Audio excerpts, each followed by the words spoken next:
सूत्र तो दे रहा हूं, बहुत समय है तुम्हारे पास, लेकिन व्यवस्थित तरीके से काम करो। वो बेटी व्यवस्थित हो गई। एक दिन सास ने कहा, बहू तू कितनी बदल गई?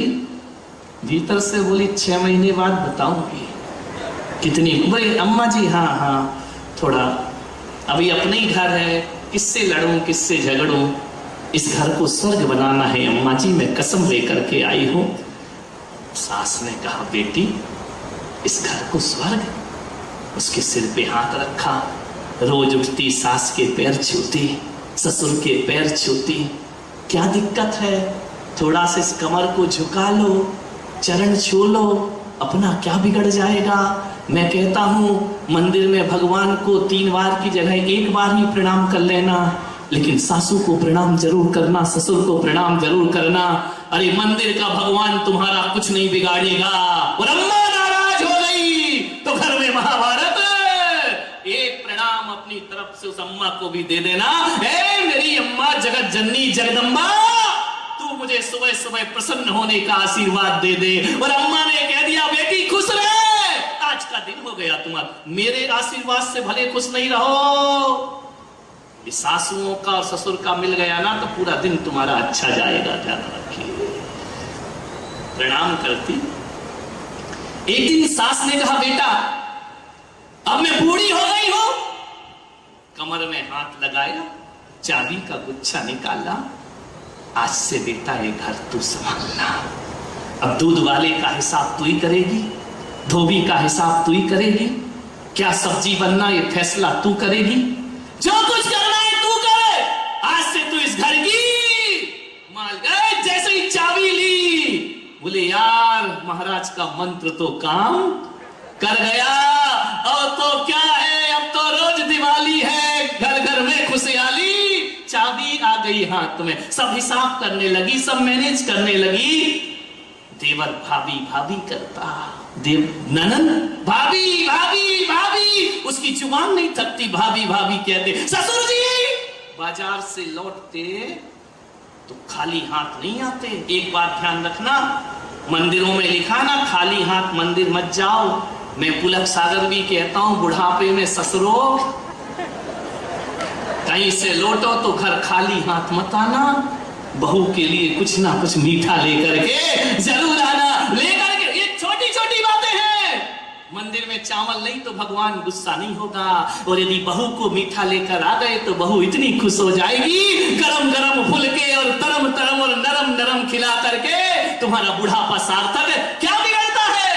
सासुओं से निवेदन है, ये जाती है कहीं घूमने, यहाँ की सासुओं की बात नहीं कर रहा हूं, यहाँ की तो बहुत सीधी है, जलेबी की तरह। ये जाती है कहीं शॉपिंग करने, जाती हो किसी भी शहर में जाओ, किसी के लिए कुछ लाओ या ना लाओ, बहू के लिए साड़ी लेकर जरूर आओ।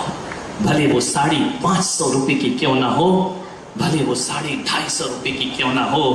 जब तुम साड़ी लेकर बहू के लिए पहुंचोगी, बहू कीमत नहीं पूछा करती है, वह कहती है दूर रहकर भी अम्मा को मेरी याद रही।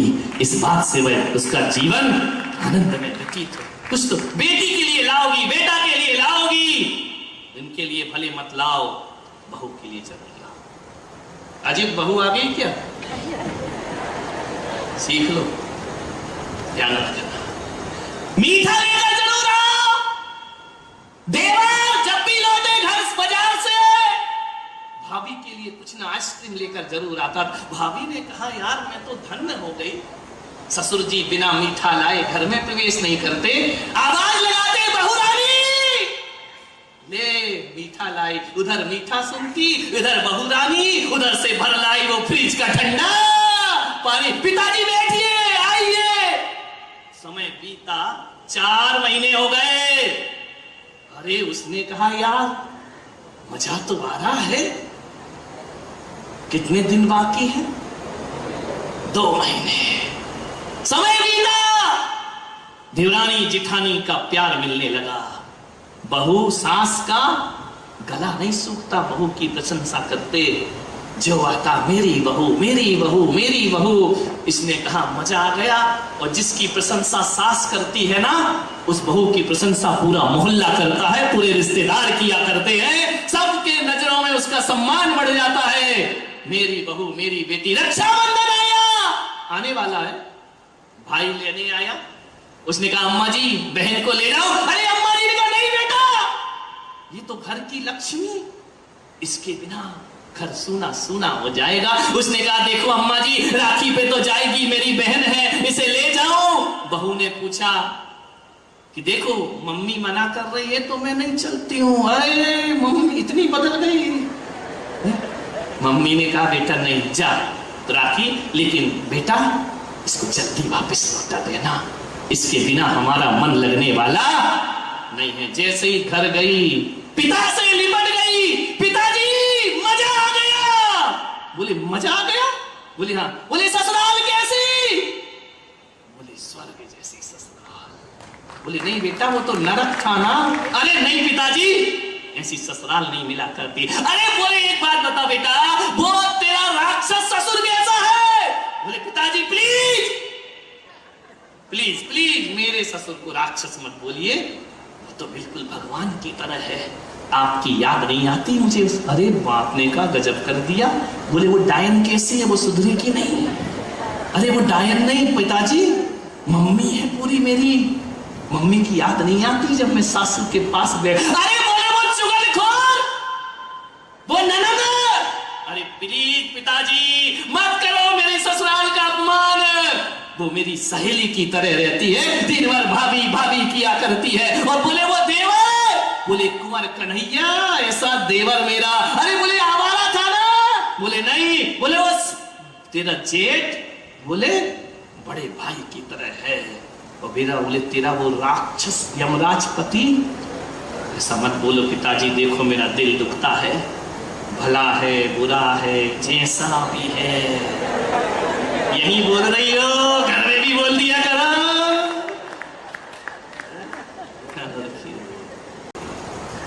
सोचना वो बेटी जो कल से इंतजार कर रही है, पिता ने कहा बेटा ससुराल नरक है, पति यमराज है, ससुर राक्षस, जेठ धूर्त मूर्ख, ननद। हाँ ये पूरी एक एक टाइटल याद है तुमको, ध्यान रखना। अच्छी बात है कोई याद नहीं होंगे, एक एक टाइटल याद है तुमको। विचार करें, देवर, आवारा, पड़ोसी, लुच्चे लफंगे, LLB। समझ गए क्या? कुछ लोगों को घर में जाके समझ में आएगा। LLB। हमारा जी सैंडी है ना, बड़े लोगों में जब बैठता है पूछते कहां तक पढ़ा है, तो लोग करते हैं MBBS, इसने करा MBBF।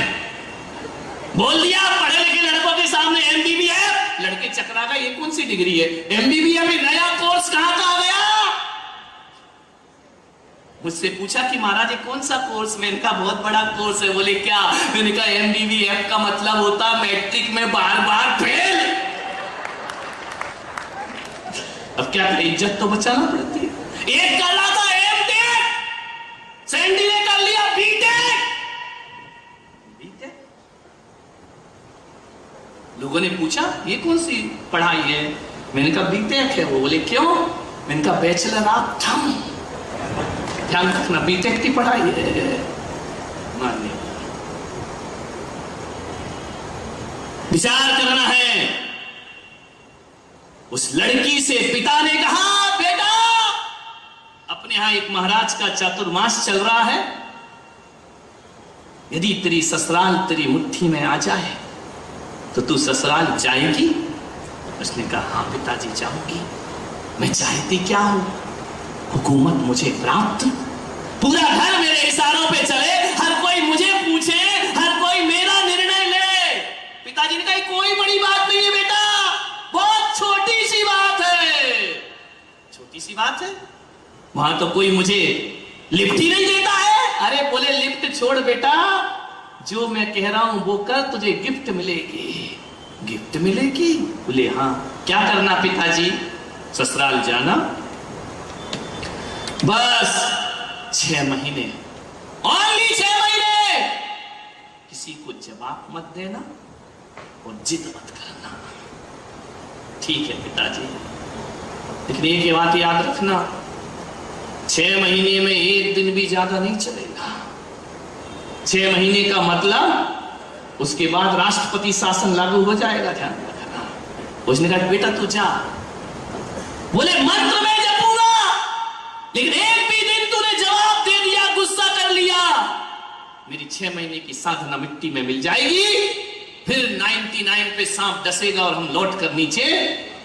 उसने कहा पिताजी चिंता मत करो, मैं कर लूंगी ये साधना, 6 महीने की तो बात है, फिर बताती हूं मैं क्या होता है रुतबा। बोले जा, बोले आपकी औलाद हूं, अरे बोले जा बेटा, शेर की तरह रहना, शेरनी की तरह। जाकर के छोड़ के आए।